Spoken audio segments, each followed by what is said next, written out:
C'est l'une des plus grandes énigmes de l'archéologie en France et vous n'en avez probablement jamais entendu parler. En 1924, à Glozelle, près de Vichy, un paysan découvre un trésor d'objets très anciens et les traces d'une possible civilisation inconnue vieille de 15 000 ans. Mais plus incroyable encore, cette civilisation aurait soi-disant inventé le premier alphabet selon certains, rien que ça. Mais l'affaire de Glozelle a aussi pris un tournant plus politique. Elle a été instrumentalisée par l'extrême droite et a inquiété jusqu'au haut sommet de l'État. C'est le scénario idéal du petit paysan amateur qui se bat contre la froide science officielle qui essaie de préserver ses certitudes. Le 1er mars 1924, Émile Fradin, un paysan de 17 ans, laboure son champ lorsqu'une de ses vaches s'enfonce dans une sorte de cavité. Nous avons sorti la bête et quelle n'a pas été notre surprise de voir des morceaux de tablettes, des bouts de vase, tout ça.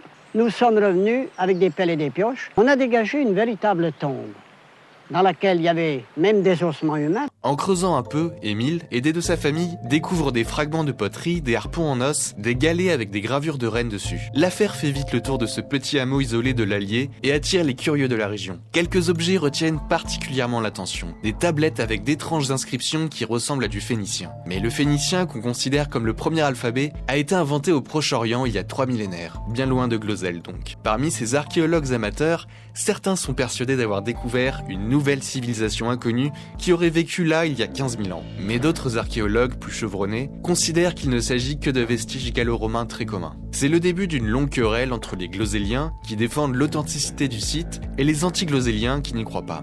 Une querelle qui sera débattue dans des articles de presse enflammés, des commissions aux conclusions contradictoires et des procès pour diffamation. La famille Fradin, convaincue de détenir un trésor archéologique inestimable, ouvre un musée et fait payer l'entrée. Le site devient une attraction régionale, des bistrots ouvrent même dans ce petit coin de France. L'affaire retombe tout doucement, mais elle est relancée dans les années 70, un demi-siècle après la découverte, grâce à une nouvelle technologie qui permet de dater les objets, la thermoluminescence. Il y a les objets en terre cuite, ceux qui ont été datés par la thermoluminescence, pour lesquels on a des dates qui vont de moins 300, moins 400, jusqu'à la période récente, jusqu'à 1924. Donc il y en a dont on est certain qu'ils ont été fabriqués. Les objets en pierre, vous ne pouvez pas les dater. Vous auriez l'âge géologique de la pierre.